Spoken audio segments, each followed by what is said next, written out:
No es ese, el problema para mí es que la iglesia dejó de orar. Y como la iglesia dejó de orar, entonces cualquier cosa se cuela.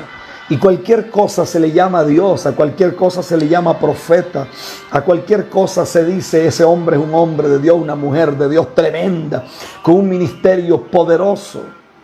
Y usted dice, ¿qué es esto? Usted ve gente que ni siquiera puede tener una relación ni con su padre, no puede tener una relación ni con su mamá. Gente que no puede ni siquiera tener relación con sus hijos, porque sus hijos no lo soportan. Y toda la vida le echan la culpa y dicen, no, es que el diablo se levantó. Mentiras. Yo tengo 4 hijas. Y le puedo decir que las primeras que creen en lo que yo predico son mis 4 hijas. Mis 4 hijas. Porque yo creo que eso es así. Entonces a mí no me vengan con el cuento de que no, es que, no, discúlpeme. Una persona que ni siquiera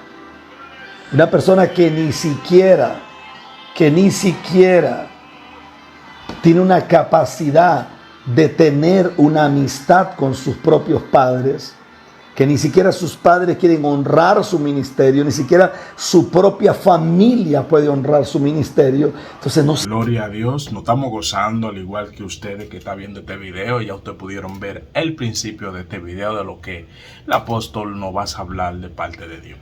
Señores, yo le invito a cada uno de ustedes a que comparte este video para que más personas sean edificadas.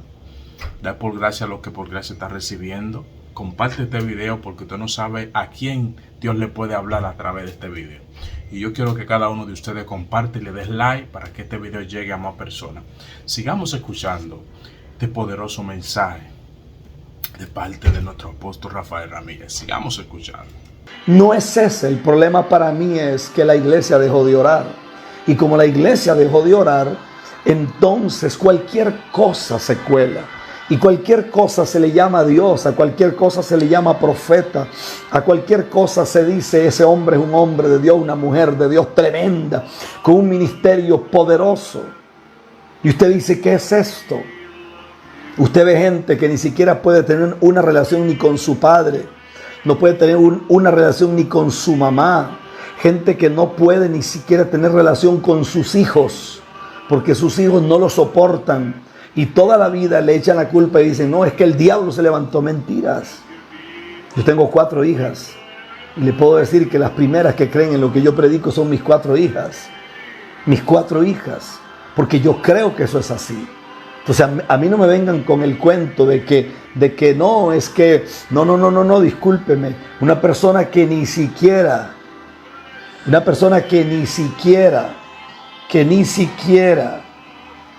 tiene una capacidad de tener una amistad con sus propios padres, que ni siquiera sus padres quieren honrar su ministerio, ni siquiera su propia familia puede honrar su ministerio. Entonces no se meta a liderar nada, porque una persona lo primero que tiene que ser es pastor en su propia casa, ser pastor en su propia familia, ser pastor para los suyos. Cuando sea pastor de los suyos, entonces hablemos el resto que sigue. Y yo preguntaba a Dios tantas cosas. Una mujer me llama de Panamá y me escribe y me dice, es que en la iglesia que yo iba, yo pedí una carta de recomendación porque yo me iba a mover de ciudad, pero el pastor me dijo que no podía darme carta de recomendación porque yo nunca pagué la membresía. Y entonces le dije, ¿qué? Sí, porque en esta denominación hay que pagar una membresía. Y hablamos tanto disparate de brujos. Y hablamos tanto disparate de los homosexuales y de las lesbianas. Y hablamos tanto disparate de la iglesia católica. Y hablamos de que la secta de los testigos de Jehová, la secta de los mormones. Sí, pero ¿dónde quedamos nosotros? Que hasta para que alguien esté dentro de un templo hay que cobrarle una membresía para estar ahí, como si fuera parte de un club, como si fuera parte de un equipo de fútbol, como si fuera parte de esto, como si fuera parte de lo otro. Y uno dice, ¿y qué? Y este tipo de hombres que hacen esas cosas, usted los encuentra en posiciones de liderazgo. Porque hoy cualquier loco es líder de lo que sea. Usted se va a Nicaragua, que es un país que yo amo profundamente, pero hace algunos años atrás, cuando iban a elegir el superintendente de la Asamblea de Dios, donde tengo grandes amigos, hay gente que yo respeto mucho, quisieron secuestrar a uno de los que iba a participar. Y usted pregunta, ¿quiénes lo iban a secuestrar? ¿Unos pandilleros de la calle? No, eran ministros de Dios. Ministros los que iban a secuestrar. ¿Por qué? Porque ellos necesitan agarrar como 5,000 o 7,000 dólares que se gana la gente que está metida allá dentro de algo, y entonces uno se da cuenta que la iglesia perdió el norte hace muchos años y la iglesia se corrompió hace muchos años. Y usted dice, ¿qué está ocurriendo? ¿Qué es lo que le ocurrió a la iglesia? ¿Qué es lo que ocurrió a la iglesia?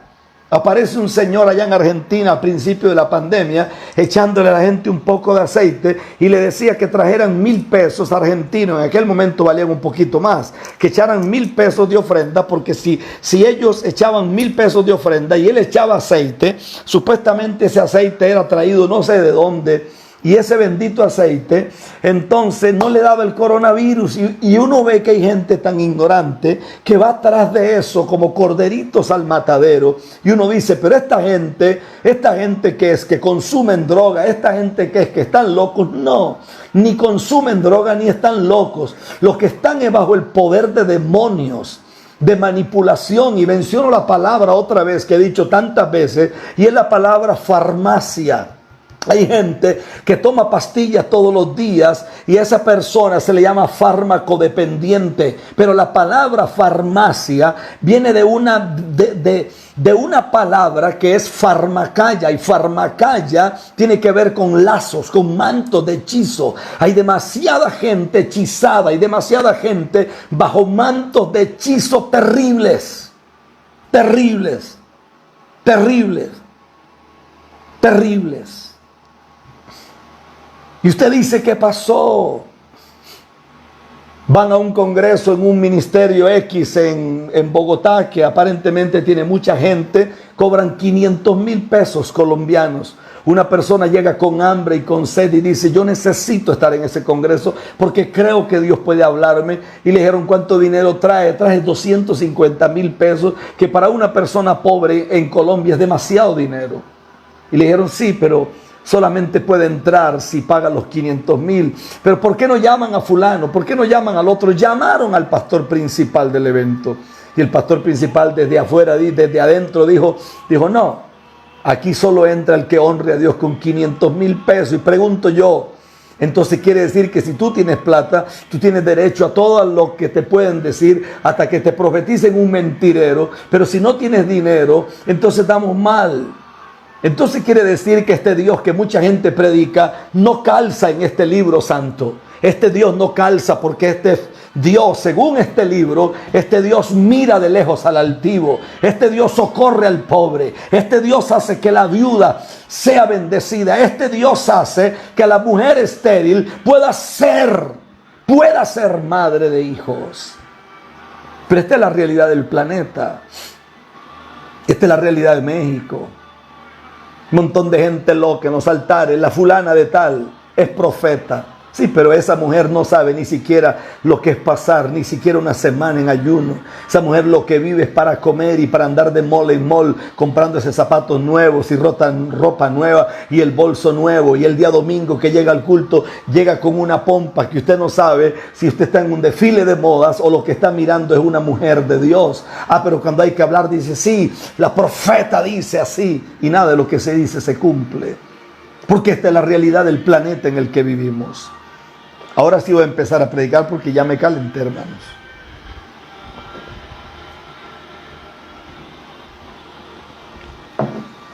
Dice el Cantar de los Cantares. Y esto me gustó muchísimo. Dice el capítulo 4, verso 16. Levántate, Aquilón, y ven, Austro, soplad en mi huerto. Despréndanse sus aromas, venga mi amado a su huerto y coma de su dulce fruta. Cuando leí esto empecé a temblar, y empecé a temblar por varias cosas que a mí personalmente me sacudieron. El que tiene oídos para oír, que oiga. Repito, El Cantar de los Cantares. El Cantar de los Cantares es un coloquio de amor. No sé lo que la gente opina, yo nunca me fijo en lo que la gente opina, pero sí voy a pedir algo en el nombre de Jesús. Si alguien va a opinar alguna tontería, no lo haga. No lo haga. Porque yo le garantizo que Dios está matando gente en este tiempo. Si usted tiene problemas con Rafael Ramírez, para mí la mejor descripción de un estúpido la hizo Ricardo Arjona. Ricardo Arjona dijo: un estúpido es aquel que, odiando a una persona, se preocupa más por la vida de esa persona que por su propia vida. Entonces, si usted tiene problemas, que no le gusta Rafael Ramírez, amén. Yo no soy una monedita de oro para gustarle a todo el mundo, pero si usted va a opinar alguna cosa, ni siquiera sé lo que la gente opina, pero no lo haga, por favor. Ahí hay gente de Dios, ahí hay gente que tiene hambre, ahí hay gente que tiene sed, ahí hay gente que tiene deseo de que Dios haga con ellos algo. Entonces, amén, así funciona esto, y que Dios me los cuide mucho, y bendiciones. Y aquellos que mandan mensajitos a mucha gente para difamar, quiero darle las gracias. Quiero darle las gracias. ¿Sabe por qué? Porque nunca habíamos tenido tanta aceptación, tanta aceptación. Un favor gigante nos están haciendo. Repito la cita bíblica, Cantar de los Cantares, capítulo 4. Cantar de los Cantares, capítulo 4, verso 16. Levántate, Aquilón, y ven, Austro. Sopla en mi huerto, despréndanse sus aromas, venga mi amado a su huerto y coma de su dulce fruta. Repito lo que dije. El Cantar de los Cantares es un coloquio de amor. El Cantar de los Cantares encierra todas las vicisitudes que han habidas y por haber dentro de un hogar. Y me llama mucho la atención esto, porque dice aquí: despiértate el viento del norte. Esa palabra Aquilón es viento del norte. Despiértate, viento del norte. Oiga, qué fuerte es esto. Y la palabra austro es el viento del sur. Todo hombre o mujer que ha estudiado las Escrituras sabe que del norte, se dice que del norte vendrá la gran tribulación. Se dice que del norte vendrán las situaciones más difíciles de la tierra. Y se dice que del sur, escuche esto, se dice que del sur comenzará la inestabilidad mundial. Y aquí este verso dice, o este verso de la Biblia dice, que se despierte el viento del norte y se despierte el viento del sur. Pero se despierte ¿para qué? Dice que se despierte para que venga su huerto y para que golpee a su amada. Y eso me sacudió. Porque ¿qué significa eso?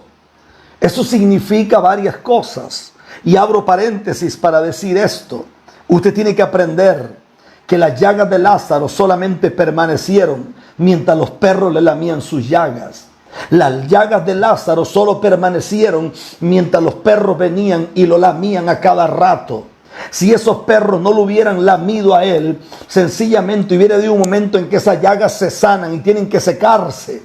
El problema es cuando uno está acostumbrado a llegar a los ministerios solamente a que le laman las llagas. Cuando uno va a un ministerio solamente a que le pasen la mano por la espalda. Cuando uno va a los ministerios solamente a que le digan cosas lindas y nunca se atreven a decirte la verdad en la cara. Cuando solamente te dicen, no importa cómo tú llegues, el Señor te ama así, eso es mentira. Cuando te dicen a ti, hermano, dice el Señor que aquí viene una persona en tribulación y aparecen 4 que dicen amén, Dios me está hablando, eso es mentira. Eso es mentira, eso es pura psicología humana, porque cuando el Dios de la Biblia habla, el Dios de la Biblia habla directo, el Dios de la Biblia dice las cosas por nombre y apellido. Es más, lea la Escritura y deje de ser ciego y deje de caminar enredado en pecado y de caminar por tanto manto de hechizo y tanto manto del infierno. Sacúdase en el nombre de Jesús. ¿Hasta cuándo? ¿Hasta cuándo? 1 y 1000 veces Dios te ha dicho. 1 y 1000 veces Dios te ha hablado. Pero te gusta el asuntito de que te sigan lamiendo las llagas. Nunca llegaremos a nada así. Nunca saldremos de la ruina espiritual. Nunca miraremos a nuestros hijos levantarse de la miseria. Nunca miraremos nuestra familia. Esta mañana me llamó una señora y me dice: pastor, para mí los domingos son terribles, porque yo los domingos paso ministrando todo el día y es muy fuerte. Y esa señora me dijo: pastor, ore para que mis hijos se vuelvan al Señor porque se apartaron. Le dije: yo no voy a orar por eso. Y me dijo: ¿por qué? Le dije: no, porque lo que usted tiene que hacer es reunir a sus hijos y hablar con ellos y pedirles perdón y decirles que hay una puerta que se abrió en el hogar y que usted necesita ministrar a sus hijos. Mi oración no va a ser que sus hijos se vuelvan al hogar, y menos que se vuelvan a Dios, cuando usted tiene puertas abiertas de chisme, cuando usted tiene puertas abiertas de pecado, cuando usted tiene puertas abiertas de cosas ocultas en su propio hogar, y usted quiere poner un predicador a orar por sus hijos, cuando sus hijos, la peor desilusión que tienen es el evangelio que usted vive. Y la mujer empezó a llorar y me dijo: es cierto.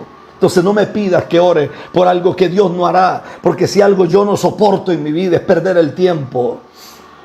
El perder el tiempo es lo peor que te puede pasar. Cuando yo leo esto me hace temblar. ¿Por qué me hace temblar? Porque se supone que la figura aquí es la figura de Jesús. Y se supone aquí que la figura del huerto son las circunstancias que rodean la iglesia. Y se supone que aquí la amada es la iglesia. Sin embargo, este Dios que ama tanto, este Dios misericordioso, este Dios lleno de gloria, llama al viento del norte, llama al viento del sur y le dice: vengan a mi huerto. O sea que este mismo Dios que ama, llama a las peores crisis y le dice: vengan y golpeen la iglesia. Porque cuando la golpeen, entonces mi iglesia sacará un olor, producirá un olor. Mire lo que dice aquí: despiértanse sus aromas. Quiere decir que los aromas están dormidos. Quiere decir que el aroma se duerme. Hay olores que están dormidos. Hay glorias que están quietas. Hay grandezas que no se manifiestan. Y usted pregunta y usted dice: pero si Dios me ama, ¿por qué Dios no hace algo? Si Dios me ama, ¿por qué a mis hermanos no le pasa lo que me pasa a mí? Si Dios me ama, ¿por qué a mí me ocurre tanta persecución? Si Dios me ama, ¿por qué viene una enfermedad? Si Dios me ama, ¿por qué le pasa esto a mi familia? Si Dios me ama. Lo que no hemos logrado entender es que es Dios mismo el que llama el viento del norte y el viento del sur y le dice: golpéenla. Porque en el momento que la golpeen, entonces los olores y los aromas que están dormidos se van a soltar. Es que mi Biblia enseña que el día que Jesús aparezca no se casará con una niña, no se casará con una inmadura, no se casará con una rebelde, ni con una perversa, ni con una pecadora. Se casará con una iglesia limpia, santa, sin mancha y sin arrugas. No se casará con una jovencita, porque casarse con una jovencita es el equivalente a un problema serio de meterse con un menor de edad. Se entrará en amores y entrará en negocios de pacto solamente con una iglesia que ha madurado según los vientos la han golpeado a ella. El que tiene oídos para oír, que oiga. Mire qué fuerte es esto. Esto me parece demasiado poderoso. Esto me parece demasiado violento. Yo te amo, iglesia, dice el Señor, pero yo llamé el viento del norte y llamé el viento del sur para que te golpeen. Por eso es que son necesarias las pruebas. No te molesta la gorra mía, yo me la quito si te molesta la gorra. El problema tuyo no es mi gorra, el problema tuyo son los demonios que tienes adentro que no te dejan escuchar la palabra de Dios. Y ya me quité la gorra, ¿qué más quieres que me quite? Me quito los lentes, me quito la barba. Entonces, ¿cuál será la excusa el día que estés delante del Espíritu Santo? ¿Te molesta la gorra? Me la quito. ¿Qué más quieres que me quite este reloj porque no te gusta el reloj? Porque tu religión muerta te dice que no se puede usar reloj. Ok, ya me lo quito. No me puedo quitar los lentes porque tengo que leer. ¿Qué más? ¿Qué más me quito? Te quito ese cuadro de atrás para que estés feliz, porque tu religión tonta te dice que con gorra no se puede predicar. Y entonces, ¿por qué las mujeres se cubren la cabeza en Israel cuando entran al templo? Dejémoslo ahí, porque te voy a reprender en el nombre de Jesús para que dejes de ser ignorante. Toda tu vida bajo las chancletas del diablo y nunca aprendiste. Lengua endemoniada y cizañosa como la serpiente antigua. Escuche esto, dice: ven viento del sur. Viento del sur se llama inestabilidad mundial. Lo que Dios está estableciendo es que en medio de la pestilencia, en medio de la desgracia, en medio del dolor, en medio de las lágrimas, en medio de todas las situaciones más difíciles, en medio de los desiertos, en medio de las luchas, dice Dios, ahí saldrá un olor, y saldrá un olor que no se había dado nunca. ¿Por qué? Porque mientras la uva siga siendo uva y no haya sido procesada y machacada, la uva no puede producir vino. Mientras la oliva sigue estando pegada a la mata, no funciona. Es cuando la trituran que se convierte en aceite. Es que mientras el trigo no sea procesado, no se convierte en harina para poder alimentar a multitudes. Eso es lo que Dios está diciendo allí. Eso es lo que Dios está diciendo allí. Por eso es que me llama mucho la atención lo que dice el libro de Jeremías. Dice el libro de Jeremías, capítulo 48, dice en el verso 11: quieto estuvo Moab desde su juventud, y sobre su sedimento ha estado reposado, y no fue vaciado de vasija en vasija, ni nunca estuvo en cautiverio, por tanto quedó su sabor en él y su olor no se cambió. Por eso vienen días, ha dicho Jehová, en que yo enviaré trasvasadores que le trasvasarán y vaciarán sus vasijas y romperán sus odres. Cuando estaba leyendo esto tuve una comprensión diferente. Dice: quieto estuvo Moab desde su juventud. La quietud es problemática. La quietud en los ministerios es dañina. La quietud, cuando un hombre o una mujer tiene un llamado de Dios, no puede quedarse quieto. Cuando Israel estaba en medio de una situación difícil, Dios le dijo: camina, porque parece que en medio de la guerra hay que caminar. Camina, le dijo Dios, camina. Jesús le dice a los discípulos: vamos al otro lado. Y el día que le dice vamos al otro lado en las barcas, la Biblia dice que se levantó un viento. El viento era contrario a la barca donde Jesús iba. Jesús iba durmiendo según la Biblia. Y dice que Jesús va ahí y los discípulos sienten que morirán. Tienen que despertarlo a él. Lo que pasa es que los discípulos olvidaron que él les había dado una palabra. Y la palabra que les dio fue: crucemos al otro lado. Crucemos al otro lado. Es que en los ministerios hay lágrimas. Es que en los ministerios hay guerra. Es que en las barcas donde van los hombres de Dios siempre se levantan tormentas, siempre se levantan chismes, siempre se levanta difamación, siempre se levanta el infierno. El problema es cuando tú olvidas que el Señor te dijo: cruza al otro lado. Yo no dije que en el camino no iban a haber vientos.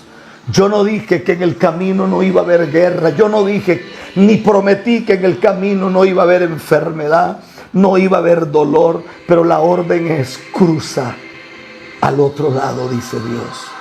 Cruza al otro lado, dice Dios. Esto me parece extraordinario. Y cuando vengo al libro de Jeremías, dice Jeremías: es que Moab estuvo quieto desde su juventud y sobre su sedimento ha estado reposado. Cuando leí la palabra sedimento en unas versiones antiguas me quedé con la boca abierta, porque la palabra sedimento en versiones antiguas diría lo siguiente: quieto estuvo Moab sobre su propio excremento, sobre sus propias heces, sobre su propio pupú. Quieto estuvo Moab sobre sus propias heces. Escuche esto: sobre su sedimento ha estado reposado y no fue vaciado. Y mientras leía eso, empecé a levantar las manos y adorar al que vive por los siglos de los siglos. Porque quiere decir que cuando uno está quieto y uno está quieto en su propio excremento, entonces uno, en vez de oler a Dios, uno huele al mismo infierno, uno huele a pecado, uno huele a inmundicia, uno huele a basura, uno huele a lo que sea. La gente abre la boca y lo único que tiene en la boca es gusanera, lo único que tiene en la boca es desgracia, lo único que tiene en la boca es: si te quitas esto, te pones lo otro, entonces tú eres hijo de Dios. Mentiras del diablo. Los trapos nunca han santificado a nadie. Yo creo en el buen vestir, yo creo en el pudor, yo creo en la decencia, pero si los trapos santificaran a la gente, entonces las monjas católicas serían las más santas del mundo, y la gente del Medio Oriente y los musulmanes sería la gente más llena de Dios, y son la gente más criminal del mundo. Búsquese a los yihadistas, busque toda esa gente, cómo matan y cómo destruyen y cómo montan y hacen lo que les dé la gana, porque los trapos no santifican a nadie. Lo único que santifica al hombre es cuando yo me tiro de rodillas y doy gloria al que vive y me humillo delante del Dios Todopoderoso. Quieto estuvo Moab desde su juventud, dice, y sobre su sedimento ha estado reposado, y no fue vaciado de vasija en vasija, y nunca estuvo en cautiverio, por tanto quedó su sabor en él, y su olor no se ha cambiado. Esto para mí es poderosísimo. Yo podría predicar de esa palabra muchos días. Cuando a ti no te sacuden, yo bendigo a Dios por las pruebas, bendigo a Dios por los momentos difíciles, bendigo a Dios por las guerras, bendigo a Dios por las persecuciones. A mí gente que me dice: ¿a usted no le preocupa cuando la gente habla mal? No. ¿Por qué me puede preocupar? La Biblia dice que uno de los líderes más grandes de Israel fue Moisés, y lo iban a matar.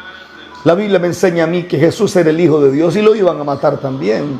O sea, cada vez que Dios levanta a un hombre o a una mujer, siempre alguien quiere matarlo. Para mí eso es normal. Más bien, el día que no me quieran matar, para mí sería problemático eso. Pero cuando yo leo esto me hace temblar. Yo recuerdo que hace años yo empecé a tener un problema fuerte en mi cuerpo. Recuerdo que sentía un estorbo muy grande en mi esófago y en la laringe. Y recuerdo que fui al médico. El médico me hizo algo que le llaman gastroscopía. Metió un aparato y llegó, y el aparato solo entró algo así, nada más, como hasta aquí. Y él se me quedó mirando con la boca abierta porque yo botaba mucha sangre. Y él me miró y me dijo: don Rafael, a usted se le desarrolló algo terrible allá adentro. Y yo entiendo que lo que él me estaba diciendo era que yo tenía alguna enfermedad incurable, posiblemente una de las peores. Y me dijo: su esófago está pegado en una esquinita, en cualquier momento eso se va a desprender. Y empezó a examinar y a mirar todo. Y me dijo: don Rafael, a usted solamente Dios lo puede ayudar.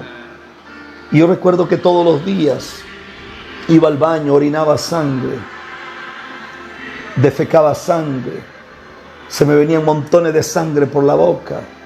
Me invitaron a predicar a un lugar en Guatemala que se llama el Puerto de San José. Y jamás olvidaré que cuando llegué al estadio en el Puerto de San José, habían miles de personas. Aquella noche, extrañamente, me sentí débil, los ojos se me nublaron. Y cuando los ojos se me nublaron, tuve que sentarme en medio de la prédica. Y jamás olvidaré que la gente pensó que era que yo quería ilustrar algo. No. Ellos no tenían ni idea que era que yo estaba a punto de caerme. Y cuando estaba terminando la prédica y mucha gente pasaba de todo lado a convertirse, le entregué el micrófono a alguien casi sin fuerzas y me caí. Las personas pensaron que era que yo había caído bajo el poder de Dios. Y lo cierto era que yo no había caído bajo ningún poder de Dios. Yo me había realmente desplomado. Cuando a mí me levantaron, yo tenía un charco de sangre. Me sacaron por una parte de atrás que mucha gente ni siquiera supo lo que había pasado. Me llevaron a un hotel donde yo estaba hospedado. Me iban a llevar directamente a una clínica. Yo dije que no, que yo sabía lo que iba a pasar. Y jamás olvidaré que estando en el hotel, yo me movía un poquito y bañé las sábanas de sangre. Era sangre pura. Y me quedé en silencio. Y recuerdo que a como pude levanté una mano y le dije a Dios: no sé realmente por qué.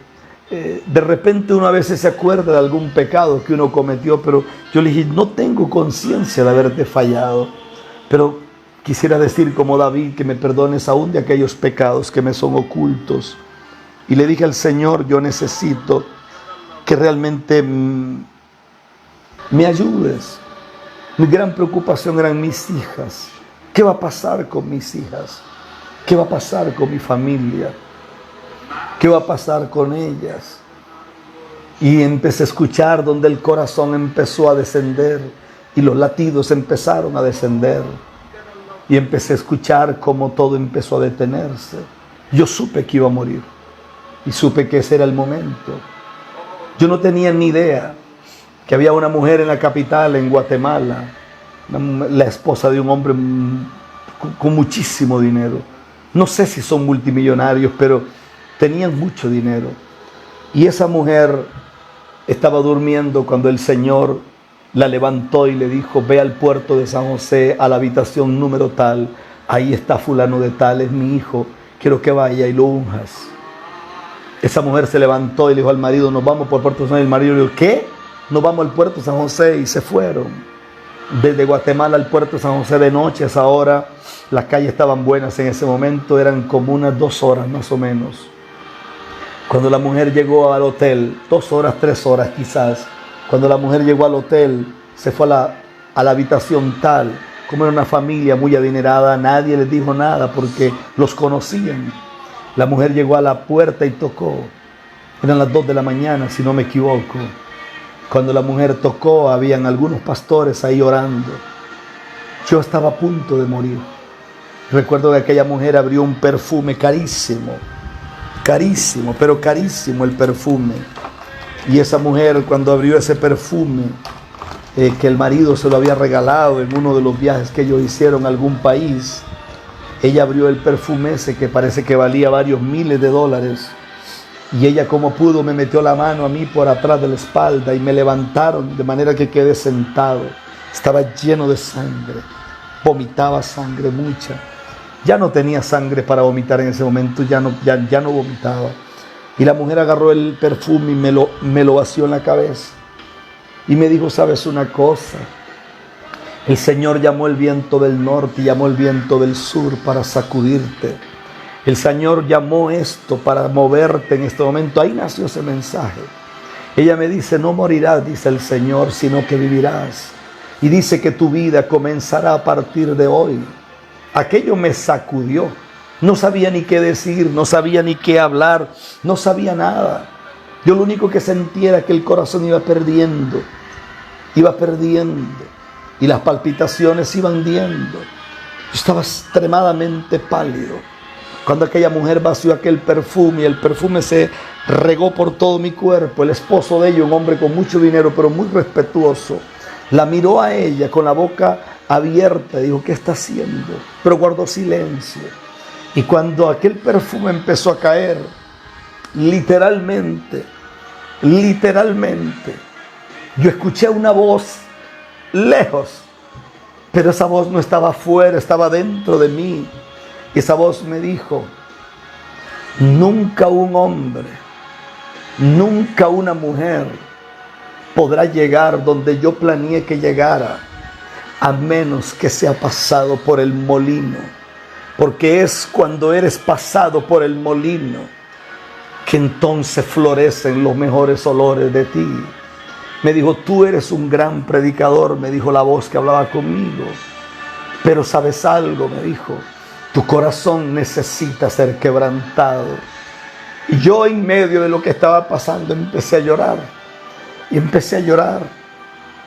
Le dije: Señor, yo no quiero perderme. Yo ni siquiera quiero ser predicador. Yo lo que quiero es ser tu hijo. Quiero servirte con el corazón. Quiero honrarte. Quiero vivir para ti, Señor. Y aquella mujer me recostó. Le pido al esposo que lo ayudara y me quitaron la camisa llena de sangre. Me pusieron una ropa así, una camisetita cómoda. Y con un trapo con agua me limpiaron porque tenía sangre. Me limpiaron el cuello, me limpiaron todo. Y yo dije: pero una mujer millonaria como esta, una anciana, con su esposo otro anciano. Nunca más lo volví a ver.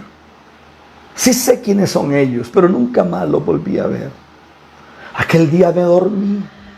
Cuando me desperté como a las 9 de la mañana, tenía nuevas fuerzas.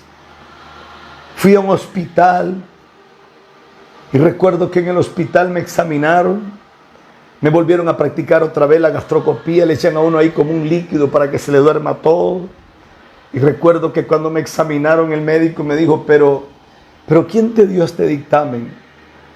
Y yo le dije, ese dictamen me lo dio fulano de tal, que es una eminencia en este tipo de cosas. Me dijo, yo no sé qué estaba revisando él, pero según esto, y me dijo, míralo, tú nunca has tenido ningún problema. Tienes una laringe nueva, tienes un esófago nuevo. Todo tu ser, y metió aquello, revisó mi estómago, me dijo, el estómago tuyo, el estómago de un niño chiquito que nunca tuvo problemas. Entonces entendí ese día que Dios provoca los momentos difíciles, que Dios provoca los momentos duros, que Dios provoca las lágrimas, que Dios provoca las situaciones fuertes, que es Dios el que llama el viento del norte y llama el viento del sur y dicen golpéenla. Pero ¿cómo la van a golpear si es la amada? Sí, quiero que la golpeen, porque yo no me uniré a una iglesia inmadura, una iglesia que huele a mal, que huele a pecado, que huele a inmundicia. Solo me uniré a una iglesia que huele a gloria. Y la pregunta es, ¿dónde la iglesia dará su mejor aroma? En medio de los dos vientos, en medio del viento del norte y en medio del viento del sur. Por eso la figura es que esto es un matrimonio que pasó a un huerto, y el huerto tiene que ver con este planeta. El huerto tiene que ver con esto. Ahora entienda que ese desarrollo no se dará entre perros que lamen llagas y ricos que ofrendan migajas. Mientras usted sigue esperando que solamente le digan mi niño lindo, mi niña bonita, usted nunca llegará a ningún lado. Usted necesita pasar una noche entera o muchas noches tirado de rodillas. Usted necesita gritar y sentir que no hay salida. Usted necesita sentir que el viento más difícil y el otro viento lo golpean. Y llegar a un momento donde usted tenga que decir, yo sé que mi Redentor vive.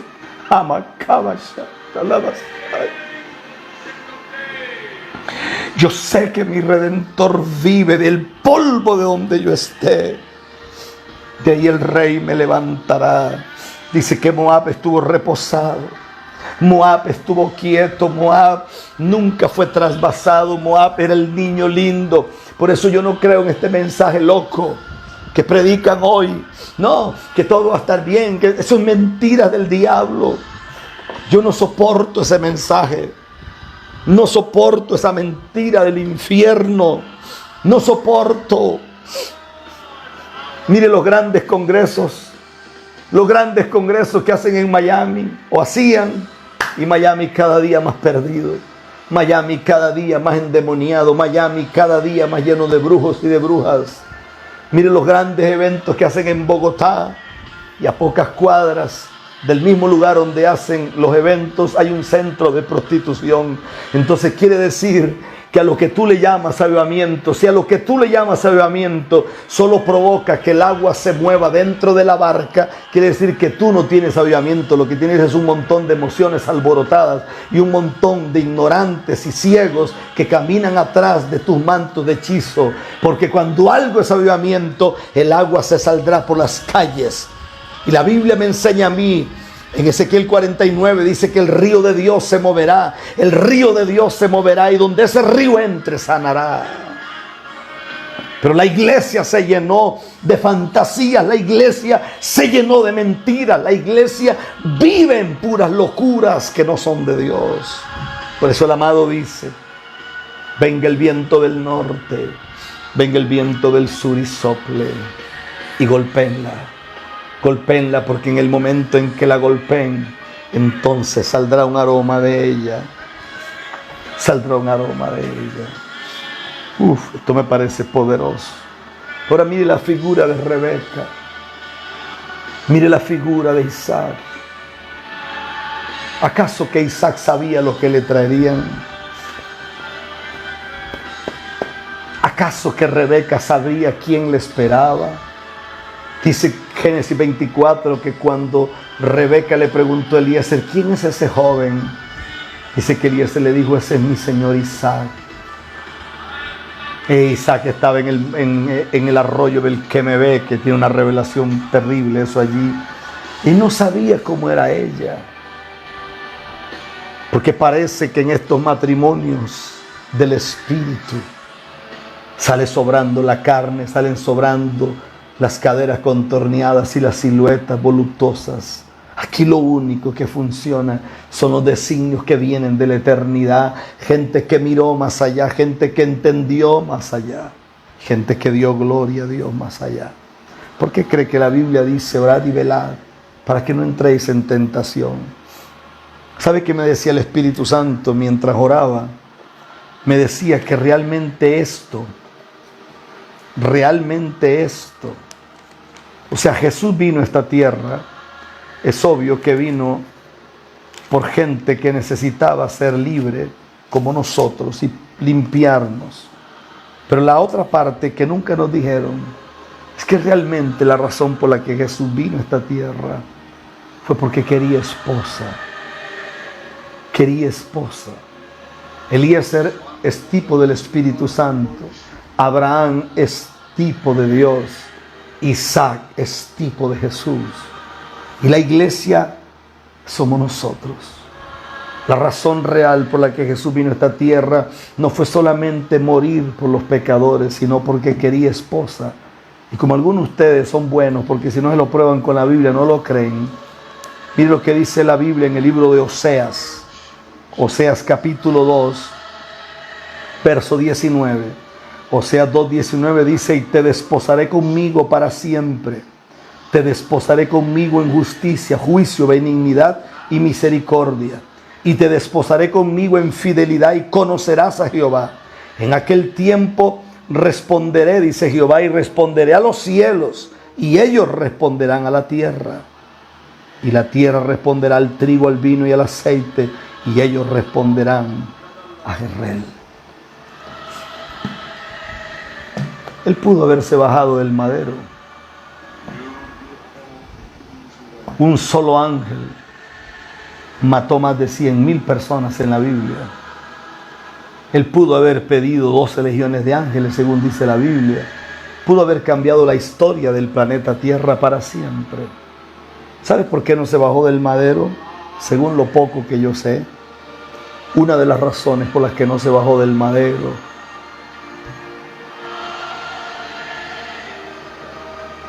Una de las razones por las que no se bajó del madero es porque no quería pasar la eternidad sin ti y sin mí. Por eso yo insisto en esto. Gloria a Dios, santo es el Señor. Muy fuerte esta poderosa palabra, este poderoso mensaje, muy fuerte, muy contundente. Nosotros tenemos que saber que en estos últimos tiempos la palabra de Dios se está predicando a tiempo y afuera de tiempo para que nadie tenga excusa. Nadie puede decir que no se le predicó. Nadie puede decir que el mensaje no nos llegó. Pues se está predicando a tiempo y afuera de tiempo. Se le está predicando a la gente por las redes, se le está predicando a la gente por diferentes formas. Y es por lo importante que el mensaje está llegando. Nosotros, como hijos de Dios, y sabios que somos, lo que es los caminos de nuestro Señor Jesucristo, porque adquirimos sabiduría cuando venimos a los pies de Cristo. Usted sabe que la sabiduría humana es una sabiduría bruta y estúpida. ¿Por qué? Porque la gente lo que quiere hacer las cosas de este mundo, y nosotros no estamos diseñados para adorar a este mundo ni al príncipe de este mundo, sino a nuestro Dios que está en los reinos de los cielos.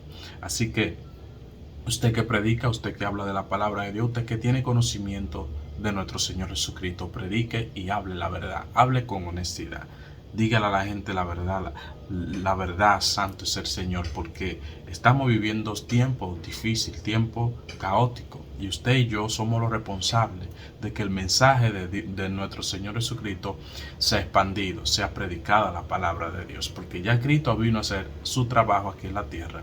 Ahora nos compete a nosotros a seguir llevando la palabra de nuestro Señor Jesucristo. Allá afuera hay personas que están esperando una palabra de vida, una palabra de restauración, una palabra de aliento, una palabra, santo es el Señor, donde Dios pasa a tratar con ellos, pero está esperando Dios por usted y por mí.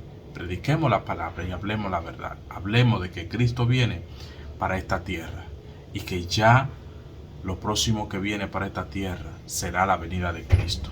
Dios le bendiga y Dios le guarde, y gracias por estar aquí, gracias por compartir este poderoso mensaje. Gloria a Dios, aleluya. Lo bendigo de una manera en especial. Que la paz y el amor de nuestro Señor Jesucristo esté en nuestros corazones.